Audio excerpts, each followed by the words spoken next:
Hello students. तो आज हम एक नई यूनिट स्टार्ट करने जा रहे हैं और उस यूनिट का नाम है सेमीकंडक्टर एंड डिवाइसेज, जिसमें हम ट्रांजिस्टर का भी डिस्कस करेंगे, डायोड का भी करेंगे और उसका सबसे पहला पार्ट है वो है सेमीकंडक्टर। ठीक है, तो हम इसको स्टार्ट करते हैं। ये मेरा व्हाट्सएप नंबर है, मैं बाकी वीडियो में भी है, वो आप देख सकते हो। कोई भी अगर आपकी क्वेरी है या कोई डिमांड है तो आप इस पर हमें मैसेज कर सकते हो।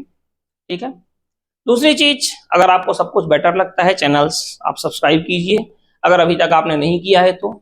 एक थोड़ा सा हमें भी लगता है, हमें भी थोड़ा सा उत्साह रहता है उस चीज को लेकर कि हाँ हमारे सब्सक्राइबर बढ़ रहे हैं, तो थोड़ा हम भी और अच्छे से और ज्यादा आपके ऊपर मेहनत करने की कोशिश करते हैं।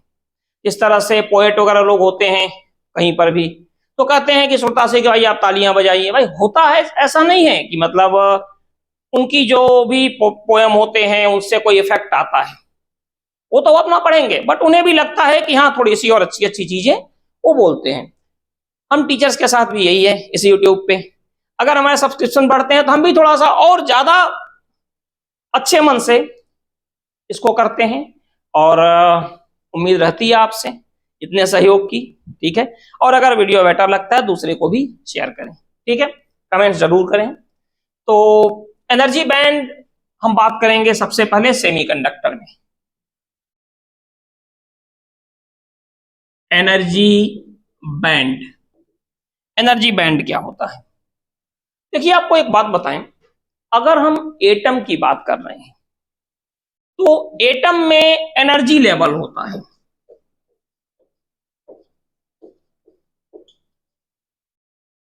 एटम की अगर हम बात करें तो एटम में एनर्जी लेवल होता है। और अगर हम बात करें सॉलिड की तो सॉलिड में यही चीज चेंज होके क्या हो जाती है? Energy band. ठीक है, एटम में एनर्जी लेवल की बात करते हैं, लेकिन जब हम सॉलिड में आते हैं तो सॉलिड में हमारे पास आ जाता है एनर्जी बैंड। ठीक है, अब बात यह आती है कि एनर्जी बैंड होता क्या है। तो एनर्जी बैंड एक तरह से ग्रुपिंग ऑफ एनर्जी लेवल बोलते हैं हम लोग। एनर्जी लेवल की जो ग्रुपिंग होती है या range, grouping of energy level और रेंज ऑफ एनर्जी लेवल को हम लोग एक तरह से बोलते हैं एनर्जी बैंड। सिंपल वे में भी हम बोल सकते हैं इसको, जैसे फॉर एग्जांपल ये मान लीजिए कोई एटम है, तो एनर्जी लेवल आपको पता है कि इलेक्ट्रॉन्स जिस ऑर्बिट में रिवॉल्व करते हैं, जिस ऑर्बिट में रिवॉल्व करते हैं इलेक्ट्रॉन, ये इलेक्ट्रॉन्स हैं, जिस ऑर्बिट में रिवॉल्व करेंगे इसी ऑर्बिट को हम लोग बोलते हैं एनर्जी लेवल। ठीक है, निल्स बोर के अकॉर्डिंग इलेक्ट्रॉन्स एक फिक्स ऑर्बिट में रिवॉल्व करते हैं और इस ऑर्बिट को हम कहते हैं एनर्जी लेवल। ये होगी चीजें। अब इसके आगे आप देखिए जो अपने पास है कि इसका मतलब क्या है एनर्जी लेवल का।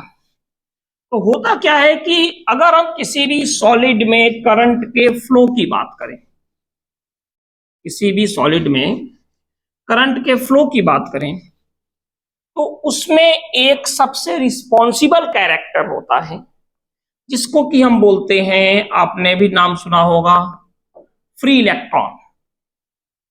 फ्री इलेक्ट्रॉन किसी भी सॉलिड में करंट के फ्लो के लिए सबसे ज्यादा रिस्पॉन्सिबल कैरेक्टर होता है।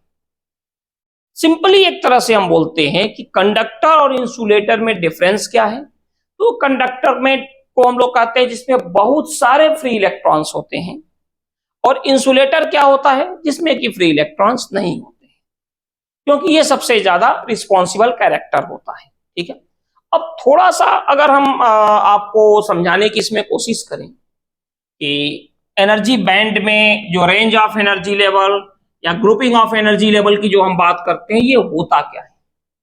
तो फॉर एग्जांपल जैसे हमने कहा कि ये कोई सॉलिड है, इसमें बहुत सारे इलेक्ट्रॉन्स होंगे, एटम्स होंगे तो इलेक्ट्रॉन होंगे। ये देखिए यहां पे ये हो गया, ये जो इलेक्ट्रॉन्स है चारों तरफ रिवॉल्व कर रहे हैं।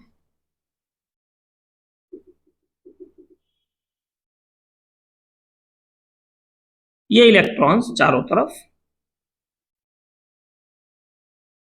न्यूक्लियस के फोर्स के इन्फ्लुएंस में, ठीक है। अच्छा, सॉलिड में कुछ ऐसे भी होंगे जो फ्री इलेक्ट्रॉन्स हैं। अभी ये पूरी बॉडी में फ्रीली मूव कर रहे हैं, बाहर से हमने कोई भी इनको इलेक्ट्रिक फील्ड नहीं दिया। भाई जब बाहर से इलेक्ट्रिक फील्ड देते हैं इनको, तो क्या होता है कि ये एक सर्टेन डायरेक्शन में काफी हद तक अपना मोशन स्टार्ट कर देते हैं। मोटा मोटी तौर पे एक तरह से हम आपको ये बता दें कि ये एक सॉलिड है, ठीक है। अब इसमें क्या है आप समझिएगा इस चीज को। हम देखें ध्यान से तो दो कैटेगरी हमारे पास बनती है। करंट के फ्लो में इलेक्ट्रॉन की जो रिस्पॉन्सिबिलिटी है सबसे ज्यादा होती है, सबसे ज्यादा रिस्पॉन्सिबल कैरेक्टर होते हैं। तो यहां पे दो मतलब पोजीशन बन रही है। एक पोजीशन वो बन रही है जिसमें कि इलेक्ट्रॉन न्यूक्लियस के फोर्स के इन्फ्लुएंस में, एक पोजीशन ये बन रही है। दूसरी पोजीशन ये है जो इन फ्री इलेक्ट्रॉन्स की है, जिन फ्री इलेक्ट्रॉन्स की है, जो पूरी बॉडी में क्या कर रहे हैं, फ्रीली मूव कर रहे हैं। इसके अलावा इलेक्ट्रॉन्स की कोई तीसरी पोजीशन नहीं है कि यहां से हवा में उड़ रहे हैं और बाहर से कोई अंदर आ गया, अंदर से कोई बाहर, ये ऐसा नहीं है। बाहर से किसी दूसरे सॉलिड से उड़ के इसमें आ गया, ऐसा कुछ नहीं है। जो कुछ भी है यहीं पर देखने को मिल रहा है। हाँ, ये बात अलग है कि देखिए अगर हम बात करें, मान लीजिए कि यहाँ पे हम अगर एक सिंपल आइडिया लगाएं तो इसमें 1 2 3 ऑर्बिट है। तो अगर हम फर्स्ट ऑर्बिट की बात करें तो इस पे न्यूक्लियस के फोर्स का इंफ्लुएंस सबसे ज्यादा होगा। इससे थोड़ा सा बाहर आएंगे तो कम होगा, इससे और बाहर आएंगे तो और कम होगा। और फ्री इलेक्ट्रॉन्स क्या होते हैं, आउटर मोस्ट शेल पर सबसे कम, क्योंकि देखिए होता क्या है, एफ क्या होता है, inversely proportional to R square. अब मान लीजिए कि अगर ये हमारे पास न्यूक्लियस है तो एक इलेक्ट्रॉन यहां पे है, इसके बाद से अगर हम आए तो सेकेंड इलेक्ट्रॉन यहां पे, देखो मैं उसकी बात नहीं कर रहा हूं कि पहले में 2 होंगे, दूसरे में 8 होंगे, उसकी बात नहीं कर रहा हूं। जो ये थर्ड है इसमें क्या होगा, एक इलेक्ट्रॉन यहां पे है। तो ये जो इलेक्ट्रॉन है इसकी डिस्टेंस क्या है, मैक्सिमम है। किसके साथ, न्यूक्लियस के साथ इसकी डिस्टेंस। तो अगर इनवर्सली प्रोपोर्शनल टू होता है, तो अगर इसकी डिस्टेंस मैक्सिमम है तो फोर्स क्या होगा इसके ऊपर, मिनिमम होगा। इसकी डिस्टेंस मैक्सिमम है तो फोर्स इस पर क्या होगा, मिनिमम। अब मिनिमम फोर्स होने की वजह से ये जो इलेक्ट्रॉन है ये इसको छोड़ के बाहर निकल जाता है, जो बैलेंस ऑर्बिट होता है, ठीक है, और पूरी बॉडी में फ्रीली मूव करता है। तो इसको हम क्या बोलते हैं, फ्री इलेक्ट्रॉन या कंडक्शन इलेक्ट्रॉन। इसी को हम कहते हैं फ्री इलेक्ट्रॉन या फिर इसी को बोलते हैं कंडक्शन इलेक्ट्रॉन, जो कंडक्टिविटी के लिए रिस्पॉन्सिबल होता है। अब ऑब्वियसली एनर्जी लेवल इसका तो ज्यादा होगा कंपैरेटिवली उन सारे इलेक्ट्रॉन से जो न्यूक्लियस के अंदर है, ठीक है।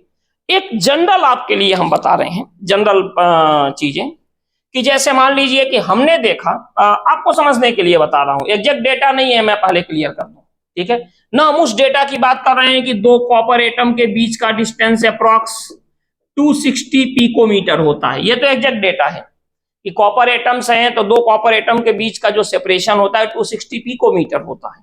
हम उसकी बात नहीं कर रहे हैं, ठीक है। हम यहाँ पे एक जनरल डेटा आपको बता रहे हैं कि जैसे मान लीजिए न्यूक्लियस के फोर्स के इन्फ्लुएंस में फर्स्ट इलेक्ट्रॉन है यहां पे, तो एज्यूम करो इसकी जो एनर्जी है 1 इलेक्ट्रॉन वोल्ट है, ठीक है। ये जो सेकंड इलेक्ट्रॉन है सेकंड ऑर्बिट में, ये तो फर्स्ट का हो गया। ये जो सेकंड का है इसको हमने माना किसी की 2 है तो किसी की 3 इलेक्ट्रॉन वोल्ट है, ठीक है। फॉर एग्जाम्पल आपको समझाने की कोशिश कर रहा हूं। और फिर जब हम सबसे आउटर मोस्ट में गए तो ये इंक्रीज होके क्या हो गया, 7 इलेक्ट्रॉन वोल्ट, ठीक है। लेकिन जो ही हम इस फ्री इलेक्ट्रॉन को देखना शुरू किए तो किसी के पास 9 इलेक्ट्रॉन वोल्ट था, ठीक है, 13.6 इलेक्ट्रॉन वोल्ट की बात नहीं कर रहा हूं, नेल्स बोर मॉडल और रदरफोर्ड मॉडल की, वो हम बाद में देखेंगे। ये केवल आपकी अंडरस्टैंडिंग के लिए मैं आपको डेटा दे रहा हूं, केवल समझने के लिए, एग्जैक्ट डेटा है नहीं है, एग्जाम्पल है केवल है। ठीक है, ये 9 इलेक्ट्रॉन वोल्ट है, पता चला। इसकी जब हमने बात की तो ये आ गया 11 इलेक्ट्रॉन वोल्ट, इसकी बात की तो ये आ गया 8.5 इलेक्ट्रॉन वोल्ट। ठीक है, इसी तरह से पता चला इस इलेक्ट्रॉन की देखी तो ये आ गया 7.2 इलेक्ट्रॉन वोल्ट। जब हम इसकी बात कर रहे हैं तो ये आ गया कुछ भी 7.9 इलेक्ट्रॉन वोल्ट। ठीक है, फिर इसी के जब बैलेंस ऑर्बिट की बात की तो पता चला इसकी आ गया 1.3 इलेक्ट्रॉन वोल्ट इसकी। तो हमने क्या देखा कि 0 इलेक्ट्रॉन वोल्ट से लेके और 7 इलेक्ट्रॉन वोल्ट तक जितने इलेक्ट्रॉन की एनर्जी है ये सब के सब कहां है, न्यूक्लियस के बैलेंस ऑर्बिट में, मींस न्यूक्लियस के फोर्स ऑफ इन्फ्लुएंस में है। जितने भी इलेक्ट्रॉन इस रेंज में जिनकी एनर्जी है, ठीक है, ये सब के सब कहां है, वैलेंस ऑर्बिट में है या न्यूक्लियस के फोर्स के इन्फ्लुएंस में है। दूसरी तरफ देखते हैं कि इस रेंज में जो एनर्जी है ये सारे के सारे एटम इलेक्ट्रॉन पूरी बॉडी में फ्रीली मूव कर रहे हैं। ठीक है, तो अगर इस पूरे ग्रुप को, रेंज को हम ले लें, इस रेंज की बात कर रहे हैं जो कि न्यूक्लियस के फोर्स के इन्फ्लुएंस में है, तो न्यूक्लियस के अगर फोर्स के इन्फ्लुएंस में होंगे तो कहां पर होंगे, वैलेंस ऑर्बिट में होंगे, न्यूक्लियस के चारों तरफ रिवॉल्व करेंगे। तो ये हो गए अपने वैलेंस ऑर्बिट में, तो न्यूक्लियस के फोर्स के इन्फ्लुएंस में है। ठीक है, तो हम क्या करेंगे, इस पूरे रेंज को 7 इलेक्ट्रॉन वोल्ट तक के पहले के जितने भी इलेक्ट्रॉन है उनको एक ग्रुप में डाल देंगे, इस एनर्जी के रेंज को एक ग्रुप में डाल देंगे, और जब उस ग्रुप में हमने डाल दिया तो उसका नाम रख दिया वैलेंस बैंड। बैलेंस ऑर्बिट में जो इलेक्ट्रॉन्स हैं उनके एनर्जी का जो रेंज है उसको हमने डाल दिया और उसका नाम रख दिया वैलेंस बैंड। ठीक है, अच्छा, दूसरी तरफ ये सारे इलेक्ट्रॉन जिनकी इलेक्ट्रॉन 7 वोल्ट से आगे है, 7.2, ये पूरी बॉडी में फ्रीली मूव कर रहे हैं, मोबाइल इलेक्ट्रॉन जिनको हम बोलते हैं। ठीक है, ये मोबाइल इलेक्ट्रॉन है और ये पूरी बॉडी में फ्रीली मूव कर रहे हैं। ठीक है, तो इनके एनर्जी रेंज को जब हमने एक साथ डाल दिया तो हमने मान लिया कि ये कहां पे है, कंडक्शन बैंड में है। ठीक है, तो एनर्जी लेवल का जो ग्रुप है इसी को हम बोलते हैं एनर्जी बैंड। तो हमारे पास एक सिंपल आ गया तरीका कि भाई देखो अपने पास तो दो ही टाइप के एनर्जी के रेंज हैं, एक वो है जो न्यूक्लियस के फोर्स के इन्फ्लुएंस में है, वैलेंस ऑर्बिट में है, तो उनको हम कहेंगे कि ये क्या हो गया, वैलेंस बैंड।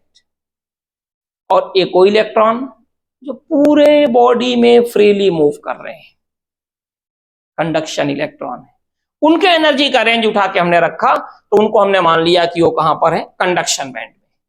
बैलेंस बैंड को हम लोग बोलते हैं वीबी शॉर्ट फॉर्म में, और कंडक्शन बैंड को हम लोग बोलते हैं सीबी।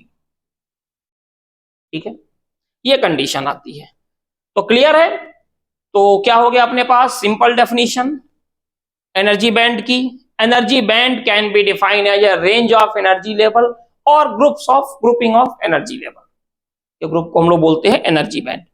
अब एक चीज है जो स्टार्टिंग में मैंने आपसे बोला था कि किसी भी बॉडी में करंट का फ्लो कब होता है, सबसे रिस्पॉन्सिबल कैरेक्टर क्या होते हैं, फ्री इलेक्ट्रॉन्स, सबसे रिस्पॉन्सिबल कैरेक्टर होते हैं फ्री इलेक्ट्रॉन। अब फ्री इलेक्ट्रॉन मंगल से तो आते नहीं है, मार्स से तो आते नहीं है, फ्री इलेक्ट्रॉन्स कहीं और से भी नहीं आते, फ्री इलेक्ट्रॉन इसी एटम से ही मिलते हैं।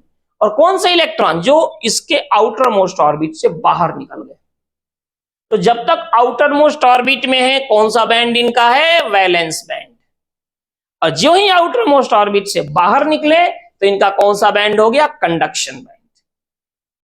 बात आई समझ में। तो इसका मतलब यह है कि किसी भी बॉडी में करंट के फ्लो की पॉसिबिलिटी तभी बनेगी जब इलेक्ट्रॉन मूव करेंगे, कैसे, valence band to conduction band. ठीक है, तो पूछा जाता है कि सॉलिड्स में अगर एनर्जी बैंड के बेस पे बताया जाए तो करंट के फ्लो की पॉसिबिलिटी कब है, तो electron should be move from valence band to conduction band. अगर ये है, it is the condition of flow of current inside the solid. ठीक है, ये कंडीशन बनती है। अब देखिए थोड़ा सा आप इसको,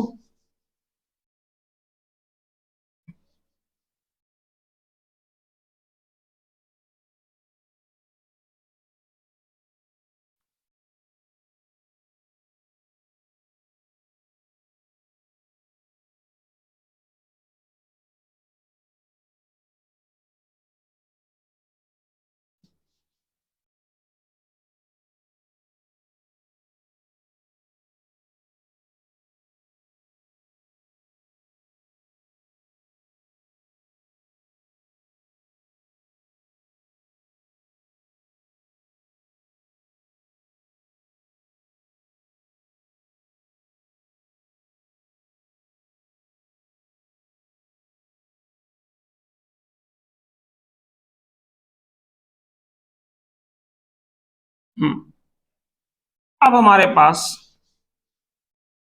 जो अगली कंडीशन बन रही है इसके बाद की, अब वहां पर हम आते हैं, और ये है कि हम बात करेंगे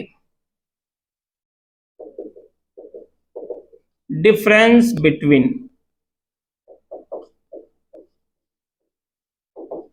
इंसुलेटर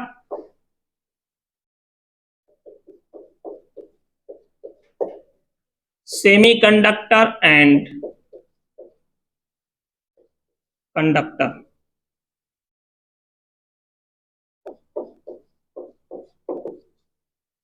ये हो गया, इसकी बात हम करेंगे किसके बेस पर, एनर्जी बैंड के बेस पे। हम यहां पे वो डिस्कस करने जा रहे हैं कि क्या डिफरेंस होता है इंसुलेटर में, कंडक्टर में और सेमीकंडक्टर में। देखो काफी हद तक डिफरेंस तो हमें पता है, लेकिन एनर्जी बैंड के बेस पर आप कैसे बताओगे, तो यहां समझिए इस चीज को। जैसे अगर हम बात करें इंसुलेटर की, तो ये जो अपने पास है वो है सीबी कंडक्शन बैंड, और ये अपने पास जो है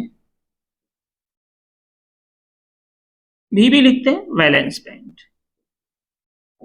हम बात कर रहे हैं यहां पे इंसुलेटर की,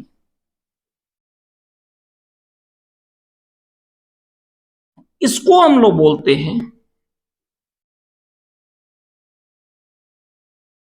बैंड गैप। ये जो है ये अपना है बैंड गैप, ठीक है, और इसको हम डिनोट करते हैं ईजी से, मींस फॉरबिडन एनर्जी गैप। इसको हम लोग बोलते हैं फॉरबिडन एनर्जी गैप, ठीक है।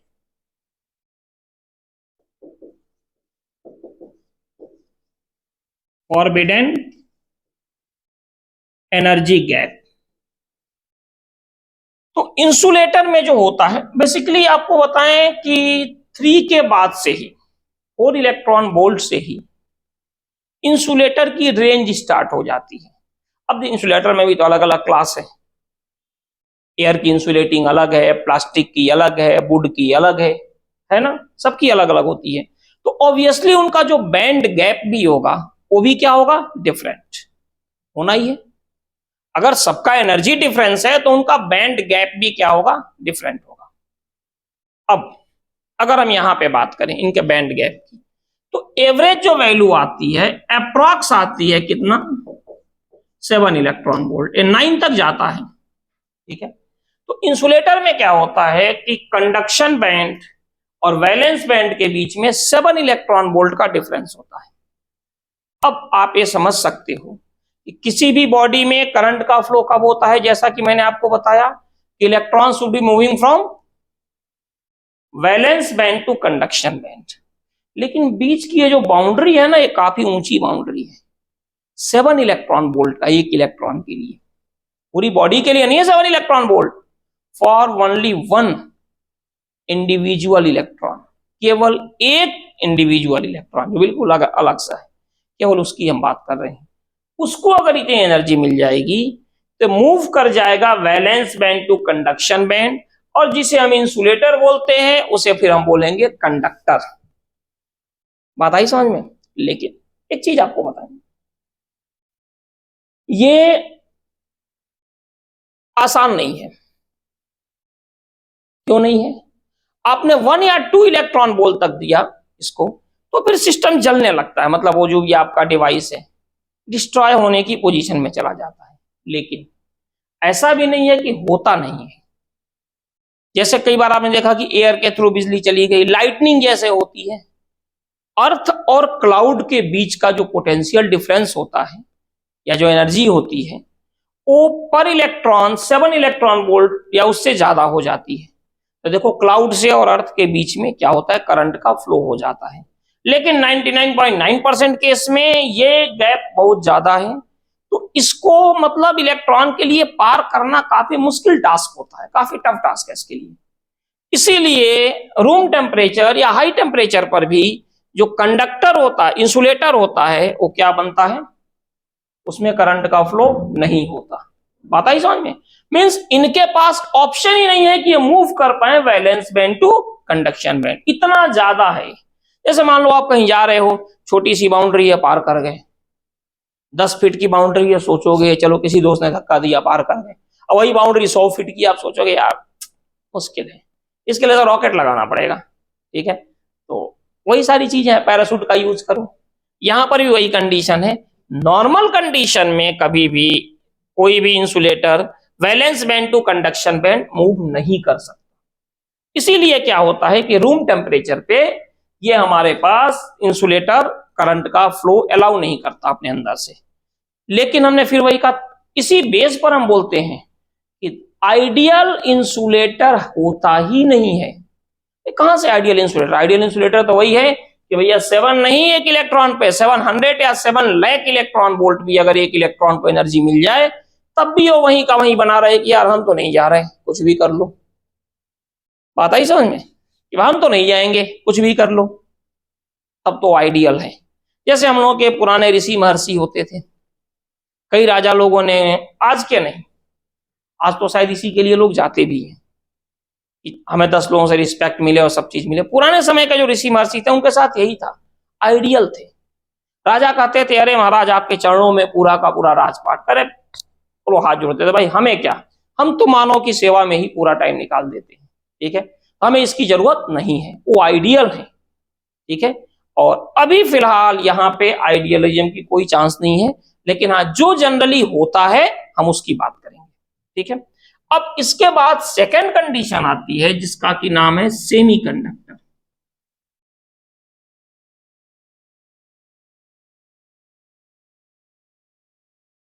यह है अपना सेमीकंडक्टर।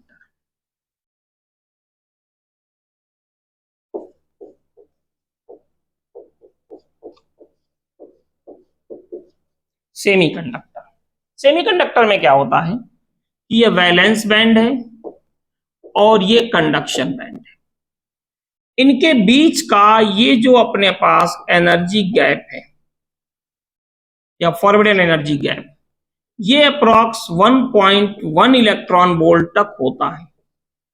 ये या अप्रॉक्स 1 इलेक्ट्रॉन वोल्ट, ये इतना ज्यादा नहीं है, ये इतना ज्यादा नहीं है। इसीलिए रूम टेम्परेचर पे कोई भी बॉडी इंसुलेटर ही रहती है। टेम्परेचर अगर लो है तो ये इंसुलेटर रहती है, क्योंकि लो टेम्परेचर पर इलेक्ट्रॉन के लिए नहीं है पॉसिबल कि वो valence band to conduction band move कर जाए, इसके लिए पॉसिबल नहीं है लो टेम्परेचर पे। लेकिन 1 इलेक्ट्रॉन वोल्ट है, मान के चलिए 4 फीट की बाउंड्री है, तो नॉर्मली ऐसे टहलते हुए जाके तो पार कर नहीं जाओगे उसे। ठीक है, जैसे नॉर्मली मूवी में होता है ना, ऐसे चलते हुए गए, सामने है बाउंड्री उड़ गई, उनकी बात नहीं कर रहे हैं। ठीक है, अभी भोजपुरी मूवी देख रहे थे, उसमें एक आदमी बुलेट से जा रहा है और टाटा सफारी को मार रहा है, हवा में उड़ गई। ठीक है, तो फिजिक्स तो ये नहीं कहती है, फिजिक्स तो कहती है देखो भाई जो पॉसिबिलिटी है उसी की बात करेंगे। आपको पार भी कराएगी 100 मीटर की बाउंड्री तो फिजिक्स के अकॉर्डिंग ही कराएगी कि चलो भाई पीछे रॉकेट लगा दिया आयरन मैन की तरह से और वो सारी चीजें, तब तो पॉसिबल है। आपको स्प्रिंग से जंप करके भेज दिया, use of the rule of physics. ठीक है, लेकिन ऐसे नहीं होगा। तो सेम कंडीशन यहां भी है। रूम टेम्परेचर पर ये जो है वो इंसुलेटर होता है, क्योंकि 1 इलेक्ट्रॉन वोल्ट का गैप अभी भी है, लो टेम्परेचर कहें या रूम टेम्परेचर कहें। लेकिन अगर टेम्परेचर हम बढ़ाते हैं तो ये गैप इतना ज्यादा नहीं है, ये जो गैप है इतना ज्यादा नहीं है, तो इलेक्ट्रॉन इजीली मूव कर जाते हैं valence band to conduction band. और सेमीकंडक्टर धीरे धीरे धीरे धीरे किसमें कन्वर्ट होने लगता है? कंडक्टर में।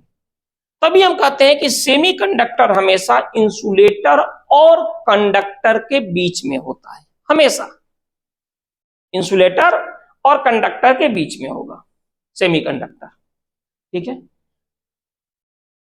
रूम टेम्परेचर या लो टेम्परेचर पर क्या होगा? इंसुलेटर। टेम्परेचर बढ़ा, ये कन्वर्ट हो गए इसमें कंडक्टर में, ये हो गया।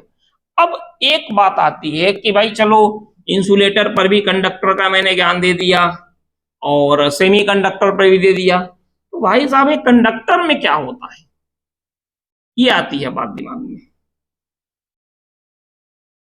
तो कंडक्टर में कुछ ऐसे बनता है, तो आप सोचोगे यार बॉक्स कहां से बना दिया सबने, यहां तो सब अलग अलग दिख रहे थे। कंडक्टर में क्या होता है बेटा कि ये जो अपने पास है,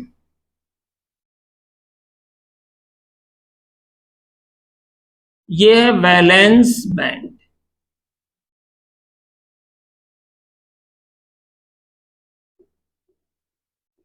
और इसको हम लोग बोलते हैं कंडक्शन बैंड। ठीक है, अब आप देख सकते हो इसमें वैलेंस बैंड और कंडक्शन बैंड एक दूसरे के ऊपर ओवरलैप किए रहते हैं। यहां गैप ज्यादा है तो यहां पॉसिबिलिटी नहीं के बराबर है, यहां गैप बहुत कम है तो यहां पॉसिबिलिटी है लेकिन हाई टेम्परेचर पे है करंट के फ्लो होने की, कंडक्टर में कन्वर्ट होने की। लेकिन यहां तो यार एक दूसरे के ऊपर चढ़े हुए हैं, मींस इलेक्ट्रॉन को प्रॉब्लम ही नहीं होती वैलेंस बैंड से कंडक्शन बैंड में जाने में या conduction band to valence band आने में। जब मन हुआ यहां से वहां चले गए, मन हुआ वहां से वहां आ गए। ठीक है, तो अब देखिए क्या होता है बेसिकली इसमें। ओफ, ये कपड़ा गिर गया यार, ये बड़ा टेंशन वाला काम होता है। चलो हाँ, अब देखिए यहां से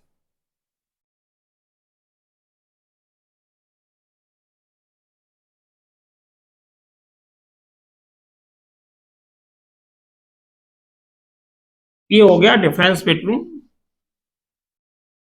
इंसुलेटर, कंडक्टर एंड सेमीकंडक्टर।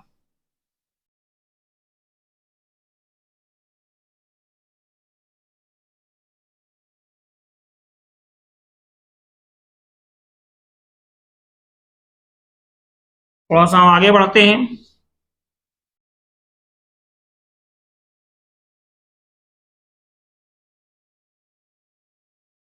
और आगे बढ़ने के साथ अब हम बात कर रहे हैं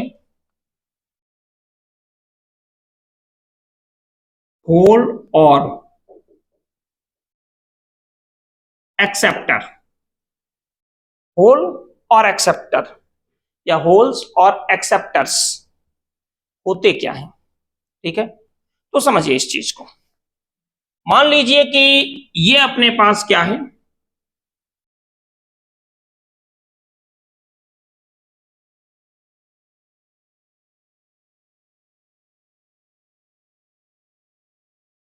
ये हो गया कंडक्शन बैंड और ये हो गया वैलेंस बैंड, और ये है इनके बीच का क्या? Energy gap. हालांकि बहुत जरूरत नहीं। ठीक है, तो जब भी एक इलेक्ट्रॉन मूव करता है valence band to conduction band, तो ये जो वैकेंसी होती है ना, इसी को बोलते हैं होल। मान लीजिए कि एक और इलेक्ट्रॉन मूव कर गया valence band to conduction band, तो यहां भी होल क्रिएट हो गया। एक और इलेक्ट्रॉन यहां मूव किया valence band to conduction band, तो वैलेंस बैंड में एक और होल क्रिएट हो गया। एक और इलेक्ट्रॉन मूव किया valence band to conduction band, तो यहां एक और इलेक्ट्रॉन होल क्रिएट हो गया। एक और इलेक्ट्रॉन यहां पे मूव किया valence band to conduction band, तो यहां पे एक और होल क्रिएट हो गया। तो होल की डेफिनेशन यही है, the vacancy in valence band when electron moving from valence band to conduction band.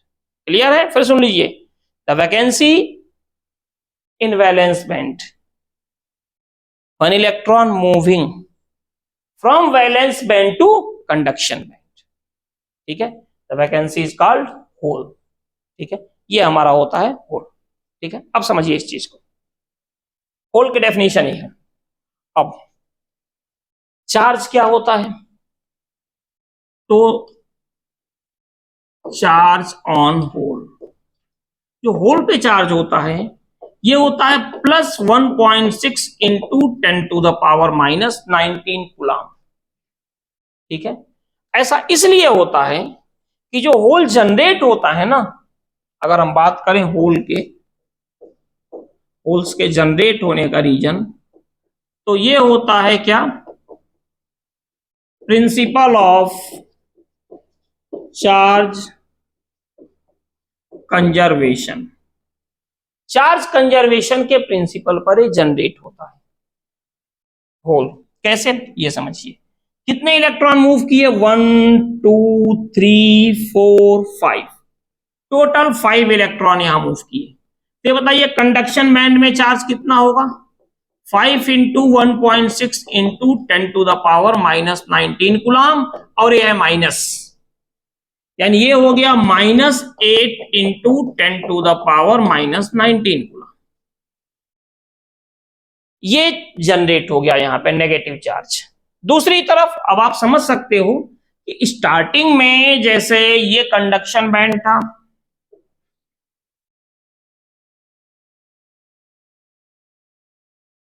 ये कंडक्शन बैंड है और ये वैलेंस बैंड है। ये बताइए यहां पे जो चार्ज था वो क्या था? स्टार्टिंग में 0। यहां पे जो चार्ज था वो क्या था? 0। दोनों पे चार्ज क्या है? 0। लेकिन जब यहां से मूव किया तो यहां चार्ज कितना हो गया? -5 इंटू 1.6 इंटू 10⁻⁻19 कूलम। तो क्लियर है कि चार्ज कंजर्वेशन यही तो कहता है ना कि जो टोटल चार्ज होता है हमेशा क्या होता है? कंजर्व। ना तो हम इन्हें प्रोड्यूस कर सकते हैं जनरेट, और ना इन्हें हम डिस्ट्रॉय कर सकते हैं। तो जब इलेक्ट्रॉन मूव किए, और आपको पता है कि इलेक्ट्रॉन पे जो चार्ज होता है वो क्या होता है? माइनस। तो जब इलेक्ट्रॉन पे चार्ज माइनस होता है और जब ये यहां से यहां पे मूव किए तो कंडक्शन बैंड में जो चार्ज हो गया वो माइनस हो गया। तो होल पे जो चार्ज हो जाएगा यहां पे होल पे, ये होगा प्लस 5 इंटू 1.6 इंटू 10⁻⁻19 कूलम, यानी कि +8 इंटू 10⁻⁻19 कूलम। ये वैलेंस बैंड में चार्ज हो गया। दोनों का नेचर क्या हो गया? अपोजिट। दोनों को ऐड कर दो, नेट चार्ज क्या हो गया? 0। ठीक है, तो क्लियर है? मैं फिर बोल दूं, the vacancy in valence band when electron moving from valence band to conduction band is called hole. ठीक है, the charge on the hole is equal to charge of the electron but opposite in nature. ये क्या होता है? Positive. लेकिन एक चीज और आती है इसमें, और वो उसका नाम है मोबिलिटी। मोबिलिटी, जिसको कि हम डिनोट करते हैं म्यू से। मोबिलिटी हमने करंट इलेक्ट्रिसिटी में पढ़ा था। क्या होता है? आपका रिएक्शन, मेरा नहीं। ठीक है, क्या होता है, कैसी चीजें हैं, मोबिलिटी कहां से आती है, कौन सी चीज है यार, मोबिलिटी किस चिड़िया का नाम है? तो थोड़ा सा रिमाइंड जैसे कराना पड़ता है वैसे ही मैं करा रहा हूं। मोबिलिटी क्या है? Drift velocity per unit electric field, moving power. Move करने की जो पावर होती है उसको हम बोलते हैं मोबिलिटी।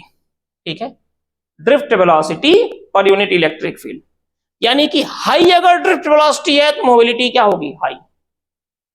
और अगर लो इलेक्ट्रिक फील्ड है तभी मोबिलिटी तेज है। मतलब थोड़ा सा इलेक्ट्रिक फील्ड लगाया, सन से चार्ज निकल गया, मतलब मोबिलिटी बहुत ज्यादा है। अब पता चला इलेक्ट्रिक फील्ड लगाए जा रहे हैं, चार्ज धीरे धीरे आ रहा है, तो मोबिलिटी क्या होगी? कम होगी। जैसे हम लोगों को यहाँ कहा जाता है कि फला आदमी बहुत एक्टिव है और ये फला जो है यार ये मतलब बहुत लेजी टाइप के आदमी है, ठीक है। तो आप यही समझ लो कि जो इलेक्ट्रॉन्स होते हैं वो काफी एक्टिव होते हैं और जो होल्स होते हैं वो काफी लेजी होते हैं, जैसे आप लोग मैक्सिमम लोग हो, ठीक है। जैसे हुआ ना कि एक काम करो यार, थोड़ा वो सामान वहां से लाना, अरे क्या यार ये, अरे लाओ तो जल्दी। फिर पापा ने कहा जा रहे हो कि नहीं, हाँ जा रहे हैं पापा, जा रहे हैं, ऐसे चल रहे हो तेज की नहीं, अब थोड़ा सा और स्पीड बढ़ी। ये होल की कंडीशन है और इलेक्ट्रॉन की है एक्टिव, अरे वो सामान वहां से, हाँ बस 1 मिनट ला दिए। ये होगा electron moving. Electric field mummy papa parents का ऑर्डर, थोड़ी सी ऑर्डर मिला और आप तुरंत एक्टिव हो गए, ठीक है। तो वो इलेक्ट्रॉन की स्थिति हो गई। तो अब देखिए यहाँ पे और एक चीज और आपको थोड़ा समझाने की कोशिश करेंगे। तो आप ये समझ लीजिए कि जो मोबिलिटी होती है होल की वो मच स्मॉलर देन होती है मोबिलिटी ऑफ इलेक्ट्रॉन। होल की मोबिलिटी काफी कम होती है, थोड़ी बहुत नहीं, बहुत ज्यादा कम होती है होल की मोबिलिटी, ठीक है। तभी हम कहते हैं कि mobility of hole is much less than mobility of free electron, ठीक है। अगर आप थोड़ा सा और अच्छे से समझाना चाहें, एग्जैक्ट एग्जांपल तो नहीं है लेकिन आपके समझने के लिए ये ज्यादा अच्छे से आप यूज कर सकते हो।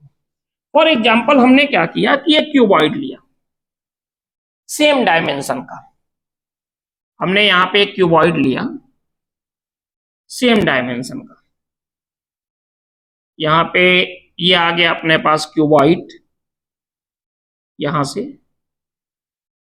ये, ठीक है, सब कुछ सेम है। और एक और क्यूबॉइड ले लिया यहां पे,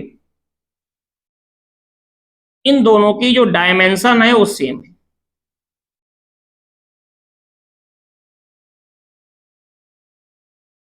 सब कुछ दोनों की लेंथ ब्रेथ हाइट सेम है।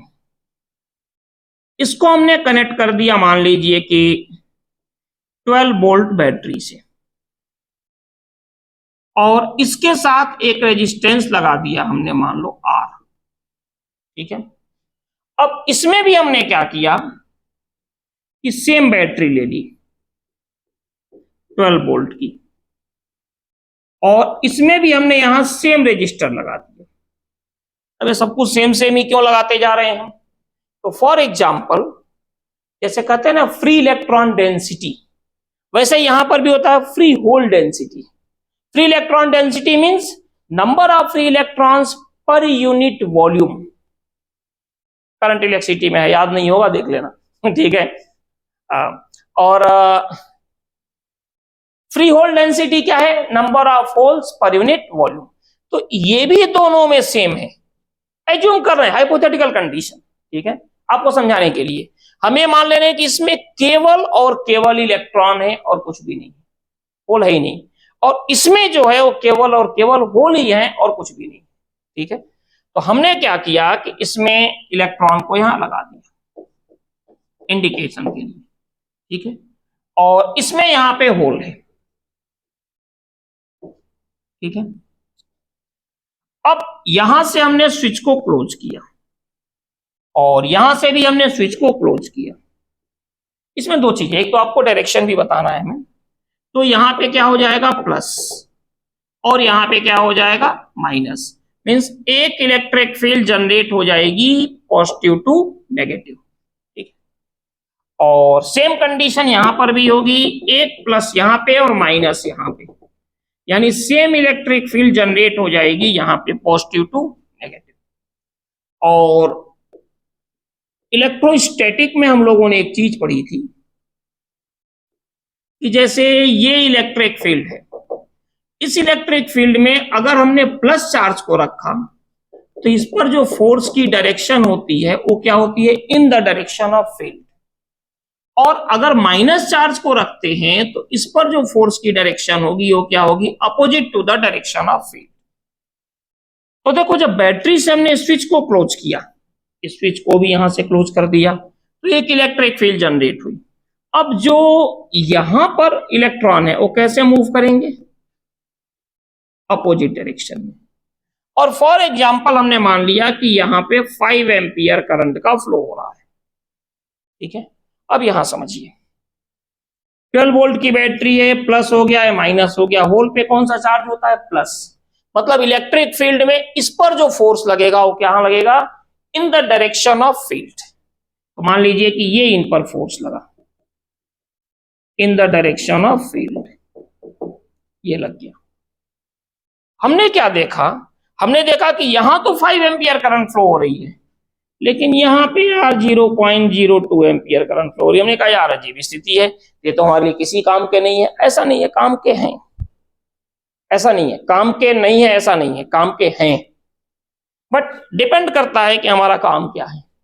कई बार हाई कंडक्टिविटी की जरूरत होती है, कई जगह लो कंडक्टिविटी की जरूरत होती है, उसके अकॉर्डिंग हम इनका यूज करते हैं। अलग अलग आगे हम पढ़ेंगे कि मटेरियल है, किसी में इलेक्ट्रॉन्स मेजॉरिटी कैरियर में होते हैं, किसी में होल्स मेजॉरिटी कैरियर में होते हैं।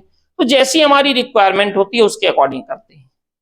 अब ये जरूर आपके दिमाग में क्वेश्चन आ रहा होगा कि यार सर ने बात तो बोल तो दी कि चलो भाई होल है और ऐसे मूव कर रहा है, मोबिलिटी इसकी कम क्यों होती है? तो समझिए इस चीज को। होल जो होता है उसका मोशन डिपेंड करता है इलेक्ट्रॉन के मोशन पे।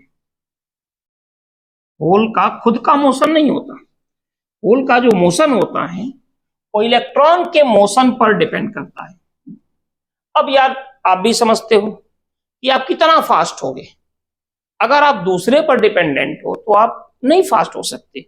आपको पता चले कि भोपाल से दिल्ली के लिए ट्रेन पकड़नी है और ट्रेन 8 घंटे लेट है, तो आपके पास स्टेशन पे बैठ के, और कहीं आपके पास कोई पब्लिक ट्रांसपोर्ट की व्यवस्था चाहे अपनी कोई व्यवस्था नहीं है, आप टोटली उस ट्रेन पर ही डिपेंडेंट हो कि चलो भाई ट्रेन आएगी, हम ट्रेन में बैठेंगे और चले जाएंगे। यानी आप किस पर डिपेंडेंट हो? ट्रेन पर। अब आपको पता चला, आपने जाकर देखा अरे यार ये तो 8 आवर लेट है। खैर इंडियन रेलवे है, इनका नेचर सा बन चुका है कि ट्रेन लेट ही होगी, ठीक है, ये एक्सेप्ट कर चुके हैं। इंडियन पब्लिक तो खैर मजबूरी है उनकी, लेकिन जो एडमिनिस्ट्रेशन डिपार्टमेंट है रेलवे का, उसके दिमाग में भी ये बात है, पहले से ही साइकोलॉजी सेट है कि हाँ हमारे यहाँ ट्रेन लेट होगी। एक बार क्या हुआ था कि जापान में कहा जाता है, अब एग्जैक्टली मुझे नहीं पता है खबर सही है कि गलत है, वैसे 3-4 किताबों में पढ़ी है तो काफी हद तक सही होगी।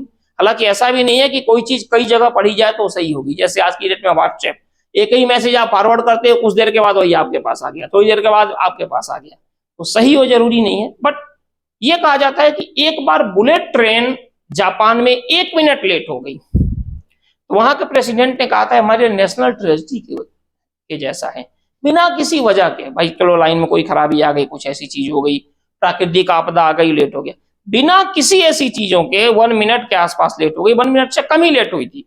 तो उन्होंने कहा कि भाई ये तो नेशनल ट्रेजेडी है हमारे लिए, ठीक है। और एक इंटरेस्टिंग चीज आपको बता रहा हूं, मैं बता रहा हूं अप्रॉक्स 12-13 साल पहले की बात आपको, कि बरौनी ग्वालियर से रिजर्वेशन हमारा था, और हम लोग वहाँ देवरिया डिस्ट्रिक्ट, जो कि मेरा अपना होम टाउन है, वहाँ पे डिस्ट्रिक्ट है हमारा, तो वहाँ से हम लोग पकड़ते थे बरौनी ग्वालियर ट्रेन को। और उसकी कंडीशन कुछ ऐसी होती थी, मीन्स 12 साल क्या आपसे बताएं, शायद उससे भी थोड़ा पहले, मैं बता रहा हूँ 2003, 4, 5, 6 के आसपास, एग्जैक्टली 6 में हुआ क्या था कि उस समय 13 आवर्स लेट चल रही थी गाड़ी, और वहां पे आने का टाइम था 10:35। अब तो चेंज हो गया है, अब तो वहां पे मॉर्निंग में टाइम हो गया है। तो जब भी आते थे काफी देर तक वेट करते थे, 10:35 रात में, भाई टाइम से तो आपको आ ही जाना है। और नेक्स्ट डे मिलती थी, अब 10 बजे 12 बजे जब मिले, कम से कम 12 घंटे लेट तो मिलती ही थी, ठीक है। ये समझ में नहीं आया कि जब प्रॉपर में 12 घंटे लेट ही आ रही है तो एक दिन ट्रेन कैंसिल करो, फिर प्रॉपर टाइम पे चलाओ। बट नहीं, वही है, रेलवे की कई सारी ऐसी गाड़ियां हैं जो प्रॉपर अपने टाइम पर ही आती है, मतलब 1 घंटे लेट। जैसे उसका टाइम 4 बजे है तो आप देखो आपकी जो 5 बजे ही आती है। और अगर आप रेलवे वालों से पूछ दिया कि भाई 5 बजे क्यों आ रही है गाड़ी, वो करेंगे यार इतना प्रेशर है। यार प्रेशर है तो आप हैंडल करो उसको। ऐसे पता चला आपने कोई पेपर देने गए, एग्जाम देने गए, और रेलवे वाले के कर्मचारी के लड़के से कह दिया बेटा आज नहीं कल आओ। रेलवे कर्मचारी पूछेंगे क्यों लेट कर दिया, उनका यार बहुत प्रेशर है, पूरे इंडिया में बच्चों का एग्जाम लेना है, आप कल आकर ले लो, तो गलत हो जाएगा ना। तो वहां पे वो गलत है, लेकिन यहाँ ऐसा ही है। खैर मैं उस पर नहीं जा रहा हूं। हुआ क्या कि फिर जो ही 10:35 हुआ, गाड़ी आके लग गई प्लेटफॉर्म पे। मैं कहा वाह यार, ये तो कमाल हो गया। मैं वो अंदर बैठा और B146 में मेरा बर्थ था। मैं जब गया तो कोई सोया था उसमें। हमने कहा भाई साहब मेरी बर्थ है। अरे कैसी है आपकी? आपकी नहीं है। अच्छा, ये मेरे साथ नहीं, कई लोगों के साथ हुआ। तो उस समय 5 मई का दिन था, कभी लाइफ में भूलेगा नहीं मुझे। तो तब तक अनाउंसमेंट हुआ कि प्लीज जिनका रिजर्वेशन 5 मई को है वो इस ट्रेन में न चढ़े, क्योंकि ये 4 मई की ट्रेन है जो 24 आवर लेट आ रही है। ठीक है। दूसरी ट्रेन जो 5 मई की जिनका रिजर्वेशन है वो इससे 3 घंटे पीछे, 3 घंटे टाइम से लेट है, जो अभी छपरा क्रॉस करने वाली है, छपरा पहुंचने वाली है। तो ये कंडीशन है डिपेंडेंट। तो वही मैं बता रहा हूं, मैं अपनी डिपेंडेंसी पर आ रहा हूं। तो अगर आपके पास एक ही डिपेंडेंसी है कि भाई चलो ट्रेन 8 आवर्स लेट है और हम उसी से ही जाएंगे, कोई ऑप्शन नहीं है, तो आपकी एक्टिविटी तो कम हो ही गई। होल की प्रॉब्लम भी यही है। होल के साथ क्या होता है कि थोड़ा सा इसकी समझिएगा चीजों को। जैसे मान लीजिए ये होल है, ये होल है और यहां पे हमने इसको स्विच से कनेक्ट कर दिया। तो जैसा कि मैंने बताया कि एक इलेक्ट्रिक फील्ड जनरेट हो जाएगी यहां से लेके यहां तक, एक इलेक्ट्रिक फील्ड जनरेट हो जाएगी। ठीक है, जनरेट हो गई। अब जो इलेक्ट्रॉन है अपना मोशन स्टार्ट करेंगे। तो इलेक्ट्रॉन यहां से चलना शुरू किए, कुछ इलेक्ट्रॉन ऊपर से गए जैसे भाई। अब क्या हुआ कि एक इलेक्ट्रॉन इसको आके इस स्पेस को ऑक्युपाइड कर दिया। समझिएगा इस चीज को। इलेक्ट्रॉन यहां से आया और होल के इस स्पेस को ऑक्युपाइड कर दिया, तो तुरंत यहां पे एक होल क्रिएट हो गया। ठीक है, अब इलेक्ट्रॉन आगे बढ़ा, यही नहीं और भी सारे इलेक्ट्रॉन आगे बढ़े। फिर किसी ने क्या किया, इसी को मान लो, इसने जाके इस स्पेस को ऑक्युपाइड किया, तो तुरंत यहां पे पीछे एक होल क्रिएट हुआ। अब इलेक्ट्रॉन, चूंकि इलेक्ट्रॉन तो अपोजिट ही मूव करेगा इलेक्ट्रिक फील्ड के, अब इलेक्ट्रॉन यहां से यहां मूव किया तो यहां पर एक होल क्रिएट हो गया। जब इलेक्ट्रॉन यहां से यहां मूव किया और इस स्पेस को ऑक्युपाइड किया तो यहां होल क्रिएट हो गया। अब इलेक्ट्रॉन यहां से यहां पे आया, इस स्पेस को ऑक्युपाइड किया तो यहां एक होल क्रिएट हो गया। तो ये जो है ये क्या बता रहा है, मोशन ऑफ होल। लेकिन ये अपने मन से नहीं मूव कर रहे हैं। ये कैसे मूव कर रहे हैं, जो होल है वो कैसे मूव कर रहे हैं, इलेक्ट्रॉन के मोशन की वजह से।